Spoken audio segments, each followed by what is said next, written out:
Jimmy Adams, Michael Carberry and Will Smith all scored 50s as Hampshire just about had the better of the opening day of their LV County Championship match with leaders Middlesex at the Ageas Bowl.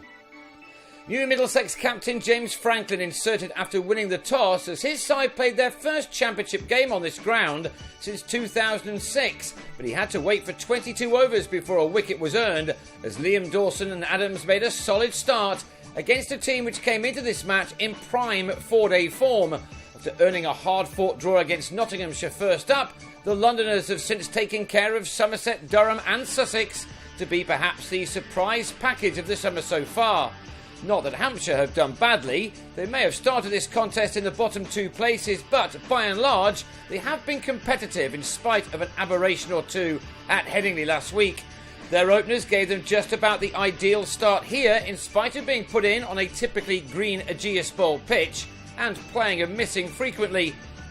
85 runs were made before Dawson on 36 edged an outswinger from Neil Dexter behind, the all-rounder striking in his fourth over of the match.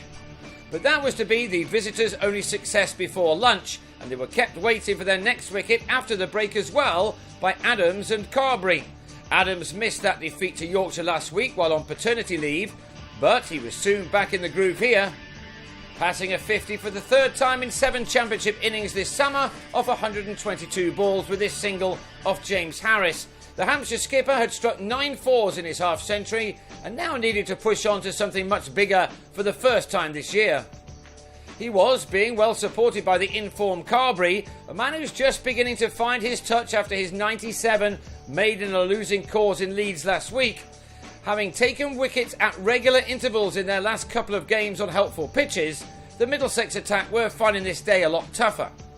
That was until Harris threw in a Yorker which would have missed the stumps had Adams not played the ball back onto his wicket to go for a season's best 61.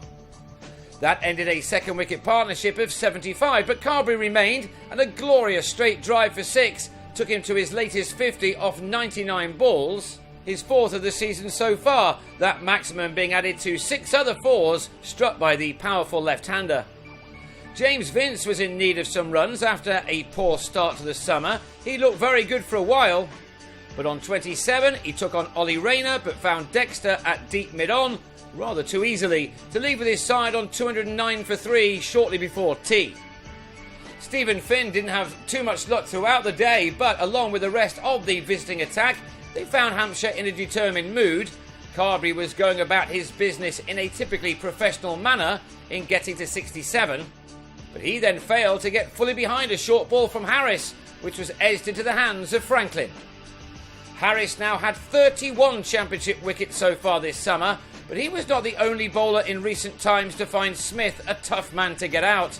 He batted soundly last time out as wickets fell around him in Leeds. This time he had more support as he was on his way to his second successive half-century.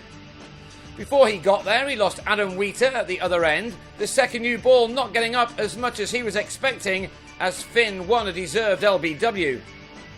But Smith held firm until the end of what was an old-fashioned day of county cricket, the runs coming at a shade over 3 per over throughout the day.